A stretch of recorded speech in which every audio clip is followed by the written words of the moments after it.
What's up, guys? It's Drew, and I'm doing this as something that I haven't really done before. I seem to be breaking that mold a little bit lately. This is something that is going to be entirely off the cuff. No script. I don't even have any talking points. Now, there's some things that I definitely do want to cover, but I will definitely be just talking about this as it comes up. Now, a lot of people will tell you that the 16-bit ports were good, were bad. I'm not that naive. I know that the game gets some things wrong. And what I'm going to do here is I'm going to talk about everything wrong with the Sega Genesis port of Mortal Kombat. And we're going to start right here. All right, pause. Let's look at the character select screen. Now, I know the Genesis color palette is limited, okay? I know that. But here's the problem. The left side of the character select screen kind of looks like they put some effort in. And then once you get to Liu Kang and you go to Scorpion, Sub-Zero, and Sonya, it's like they just completely phoned it in. All right, I mean, look at this. You got like, you got Johnny Cage, and I'm going to cut to a little bit higher fidelity picture here. But you got Johnny Cage with some lights on in the background because he's a movie star, but he looks like he needs to brush his teeth. You got Kano, who looks like he's got chrome dome on both sides of his head. He just has one side in orange, like he's a Bengals fan or something. You got like black chrome on the left, black or orange chrome on the right. Like, yeah, let's go, Houday. I don't know where it came from. Houday is a Cincinnati Bengals reference for all of you math majors out there. And Kano kind of looks like his arcade portrait counterpart. And by the way, this isn't a comparison video. This is just to say stuff that the Genesis gets wrong. All right, so let's go on. Raiden looks like the kid in school who wanted to be cool and get that really awesome looking background portrait in his school picture. Look at that. He's just excited to be there. He knows he's getting the electric sparks in the background. Works out really well. And then you go to Liu Kang, Scorpion, Sub-Zero, and Sonya. One color. It's like, all right, let's give these guys the closest color we can, and let's be done with it. And then if you zoom in a little bit on Sub-Zero's, it's like I don't even know. I mean, you look at it really close, like, did they Photoshop this in? Let's take a look. I mean, like, when was Photoshop released? Okay. All right. We're good. We're good. So it looks like they may have taken some things, dumbed the palettes down a little bit, and slapped it on top of a single color background and called it a day. But let's continue on. There's a lot more I can go on about, and I will, because this is a video about the things the Sega Genesis got wrong. Keep in mind that this game is something I really enjoyed as a kid, but the rose-colored shades have to come off after a while. All right, so let's look here. We see in the background, Shang is looking off into the distance somewhere. The monks up front are social distance. And if you look really close, it looks like some of the monks up front aren't even all there. Looks like some of them are missing a shoulder. I don't know if that was a spacing issue or what they did there, but that ain't right. And that you heard was the one audio clip that was actually ripped from the arcade. Finish him. Okay, yeah, you sounded like somebody from Probe that was just trying to get a cheaper sound clip in there. All of the sound effects, both of them for the males and both of them for the females, are, redone, not taken from the arcade. Now, I know this is not the correct stage music, but I will say they got it right in the fact that it kind of fits. I can't be mad about it. So I won't say that they got it wrong, but they definitely didn't get it right. And you got Mini-Me out there as the palace gate guard behind Scorpion now. But he looks like he's about 3.5 feet tall. Maybe it's just supposed to be a distance thing. I don't know. Scorpion's going over here, going over the other way, and there's no torches burning, which is probably fine. We got to remember they were. Oh man, Sonya had a really masculine voice there, didn't she? Think about this though. The Genesis was focused on the gameplay, so there were a lot of elements that were left out, and justifiably so. But we'll get more to that in a little bit. Here's one, and so you see Kano and a male ninja flanking Goro. Love the sound effect of the ice ball. And then you have the other male ninja there next to Johnny.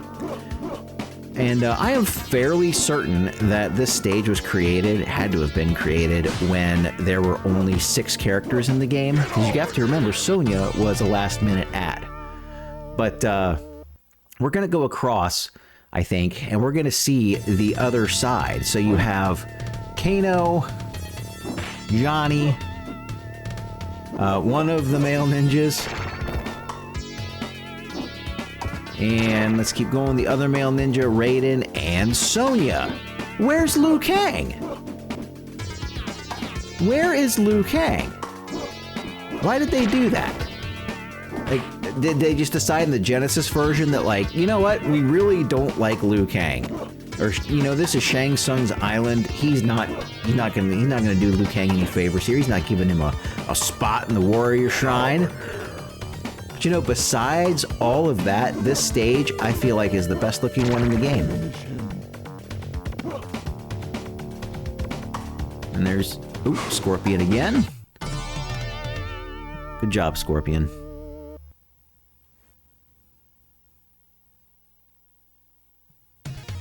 All right. Oh, test your might. Now this one's tough, and we're going to pause this in just a second. I had a lot of trouble with the controls on this, as you're going to see.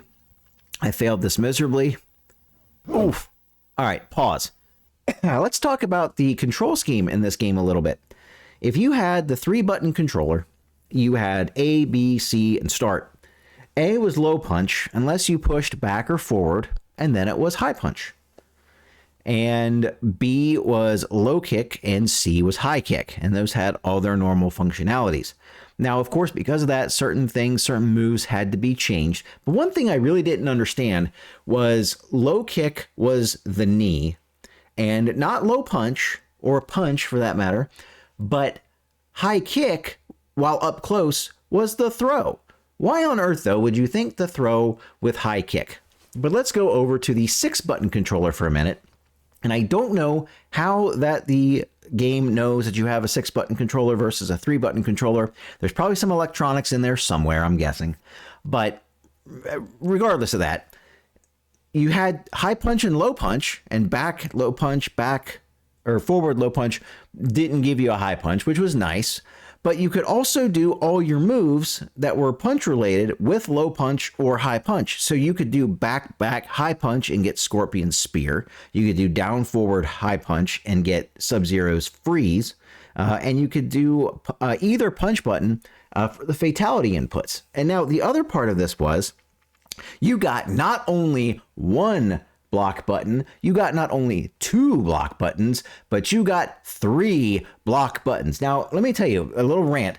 I am glad as all get out that there was never a competitive scene for the Sega Genesis port of Mortal Kombat back in the 90s, because you wouldn't have like bracket runners and things like that. You would have control hawks, because you get like 1 button per input, 1 input per button is the standard. You'd have to have a guy standing there watching to make sure that you weren't hitting the wrong block button, because you had not 1, not 2, but 3 block buttons. 3 block buttons and 4 attack buttons. Let's think about that, okay? Like, you have one guy sitting there watching to make sure the person only used the 1 declared block button, and you might think, Drew, now, what are you talking about here? Look, one time, I was sitting there getting ready to play casuals with somebody in Mortal Kombat Trilogy on the N64, and there's way too many buttons than what you should ever have, right? And I went to the control configuration screen, set my buttons up, got ready to get out, and he said, you got to change that. What are you talking about? You have a couple extra kick buttons, and you have to set those to unassigned. because if you don't, it's cheating. And I said, what? I said, yeah, you have to unassign your buttons. I said, oh, okay, well, whatever. And guys, this was N64 Mortal Kombat Trilogy Casuals Online. So imagine that in a tournament setting. Yeah, guys would be getting paid just to watch people on the controllers. Anyway.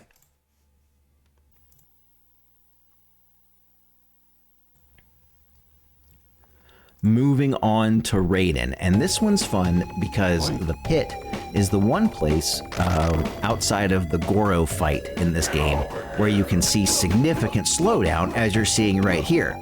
So what you have is you have 3 sets of clouds in identical alignment with each other, different speeds, but you have, they are moving all 3 layers are moving on the exact same plane per respective layer. Now you have a lot going on with Raiden and his stance because he has the lightning following him when he's idle. But this plays almost like the Game Gear. Look how slow that is. And for focusing on gameplay, oh my goodness. This is like this stage is terrible. They got this one wrong. Speaking of things they got wrong, look out below! Oh, those spikes acted more like pillows, and there is not a single dead body down here. What's going on with that? All right, now. So the background here, people always wonder about the paintings in this game. Kano with his no audio projectile, Scorpion with his no audio projectile. This is basically one background layer. Everything is pretty much painted on in the background. Now, in the arcade, you had some pillars. And depending on if you had Johnny or Raiden on this stage, and definitely if you had both of them, you would get a different stage, actually, one with one less pillar because of hardware requirements. But now, the Genesis was focused on gameplay, such to the fact that the stage architects were like, get the pillars out of here. Don't even want to worry about it, get them out. Because then we'd have to add another layer to the stage, we would have to add some parallax, and it just might be too much to hinder the gameplay. Not that the gameplay from the last stage was any bad at all, right? Let's completely gloss over that. So, Scorpion looks like he's wearing goggles in that wind pose. Shang Tsung looks like he's Weekend at Bernie's in the background. Excellent. Oh, he tried to teabag. Oh my goodness. Got both audio effects there for the males. And if you look, when they jump, they are vertical in an idle stance for a couple of frames. I'm going to pause that, and I'm going to rip back a piece of the video where you can clearly see that they go vertical. If you take it frame by frame, you can clearly see where they are just in an idle stance for several frames going up into the air. It took me a little bit to catch that, but I did, and oh man, I don't know. I know you had to cut out frames because you didn't have a lot of space in the game, but give them some jumping frames. Don't just put them flat foot and then have them, going flat foot a foot off the ground. Love the fart sound for the shadow ball, or for Johnny Cage's ball. Kind of looks like he's pulling it out of his butt. May very well be. I don't know. Silent spear. Ooh, uppercut, uppercut, uppercut. Here we go. Ooh, I thought that was supposed to be a shadow kick. And in the Genesis version, it looks more like a clone kick. I'm guessing at this point, they just didn't have enough palette space or something. And it's not like the shadows trail Johnny Cage. He got one shadow. Let's see if he does it again. Yeah, he gets one shadow, and then it kind of follows him around a little bit. Yeah, one shadow, one clone. So Johnny Cage has a clone kick in Mortal Kombat for the Genesis.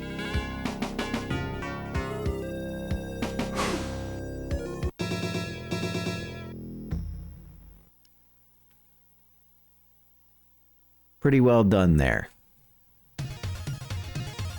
And here's Stone. Now, for some reason, the controls magically worked a ton better for me on this one. I'm not totally sure why. So now we've moved up to our mirror match, and Player 2 Scorpion looks nothing like Player 2 Scorpion in the arcade. Like, not even close to Player 2 Scorpion in the arcade. Player 2 Scorpion is more gold. Player 2 Scorpion on Genesis is more urine. Fight. So let's see if we get anything else. A couple tea bags. Oh, there we go. There we go. An exploit. Another exploit. Excellent. Well done finding that burger. So while the game plays on a little bit more, I'm just going to rant about a few other things that come to mind, not specifically gameplay related. So one of the big gripes that I have about misplaced stage music, like here in the Genesis, this is like a remix of like the continue screen or maybe some other attract mode music, but it is absolutely not this stage. And it's actually led to a pretty gross Mandela effect, if you will. Because if you look up on YouTube, Mortal Kombat Palace Gates remix, you get all the different remixes of quality level of, you know, Mugen to professional, of remixes of this track right here.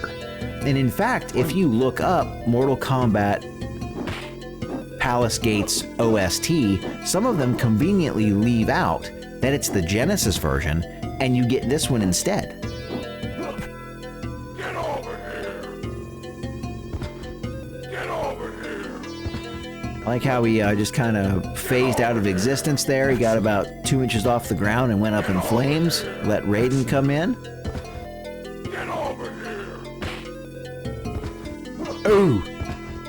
So yeah, the male voices, you have that one, and you have just the grunt noise, huh, huh, huh, which is really a disservice to the arcade original, because when they were jumping, it actually sounded like they were making a concerted effort to jump. And Prince Goro in that warrior shrine, this warrior shrine, I'm imagining was reconstructed probably several dozen times, or I guess 9, out of, because of the tournament. There's been however many tournaments, this being the last one, that of Outworld 1, they merged the realms, as we see Scorpion getting vertical before he flips. And I think you might actually hear Sonya in this one with a rare voice clip. Maybe not, though. Oh, there it was. Huh. But yeah, she has her attack, and then she has her getting hit that you also occasionally hear. There it is. Wow, look at that. Or I guess listen to that. Poor Liu Kang doesn't even get a spot in the warrior shrine. Shang Tsung must have knew it was coming for him.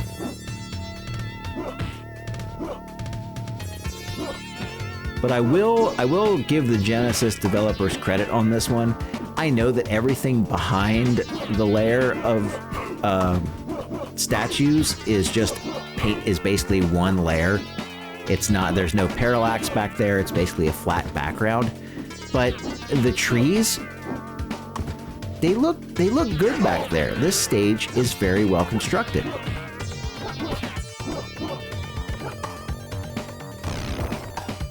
Oh no. So we're going to be heading back to the character select screen. After, of course, I put in my initials. Then look, I'm going to have to skip ahead because I am about finished with this rant. A man can only rant for so long. So we're going to skip ahead to the Goro fight.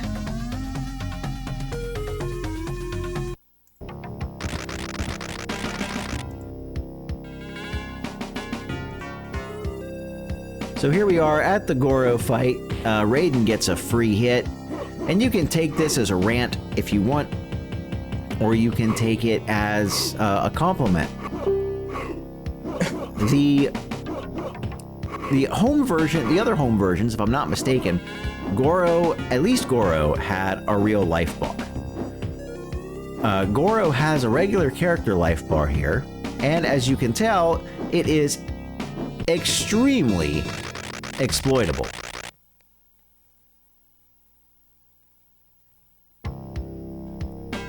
And we're going to watch Raiden absolutely cheese out Goro here, as Goro already has half of his life taken away, even though Raiden's only connected a couple of jump punches, the rest have been blocked.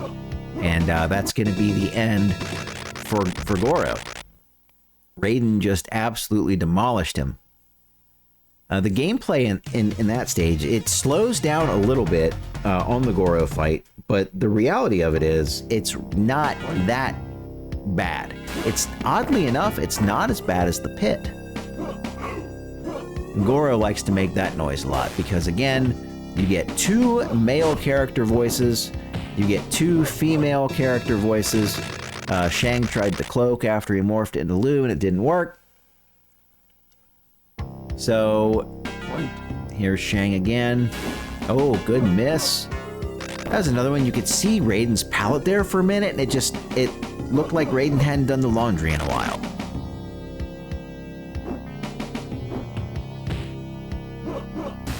Oof. And if I'm not mistaken, I think I take this one down to 0 just to show how busted the AI was here.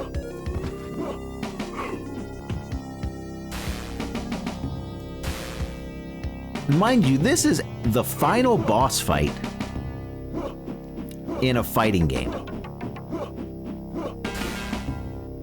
And I know that there are some similarities in the console AI versus the arcade AI, but like, I'm just walking backwards, I don't know how I got thrown there. But yeah, Raiden is going to cheese out the CPU, win the tournament on a technicality, and that's going to be that.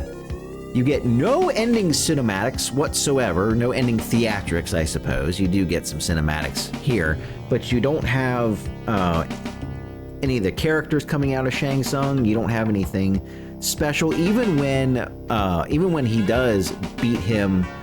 Even when Shang Tsung is beat by actual life bar depletion, I'm pretty sure Shang just like goes up in smoke, and that's that. So we get no characters jumping out onto the screen, no applause. We just get stage music, and we get credits. You see Daniel Pacino like 14 times, and then the game. The music in the credits is kind of odd, because as it transitions between scenes, it sticks on music. But that's neither here nor there. That's end of game stuff. When I was 10 or 11 years old and I beat the game for the first time, I didn't care about that. I didn't care about the fact that the clouds are completely stagnant here, and that the music was all over the place. Didn't care about any of that. I just cared that I beat the game. But listen, this rant has gone on long enough. I think I covered most of it, but guys, let me know if you liked this. If you didn't, that's fine too. But you know, the rose-colored shades have been on for a long time. I'm generally a pretty positive and upbeat guy. Hi, James MK. But sometimes you just have to be honest and tackle the hard things. And to quote my friend Daryl, all right, that's enough. I've had enough. I'm sure you guys have had enough. It's game over. Thanks, guys, for watching. Talk to you next time. Take care. Just kidding. Now, I know that there are a couple glaring issues, namely one that I didn't point out with what the Sega Genesis version gets wrong, and that is Sub-Zero's stance being the same as Scorpion's instead of having his own. Well, Sega gave Acclaim and Probe and those guys 16 megabit cartridge to work with, and they used 99.5% of it. A few more sprites probably wouldn't have fit. So, addended. Thanks. Take care.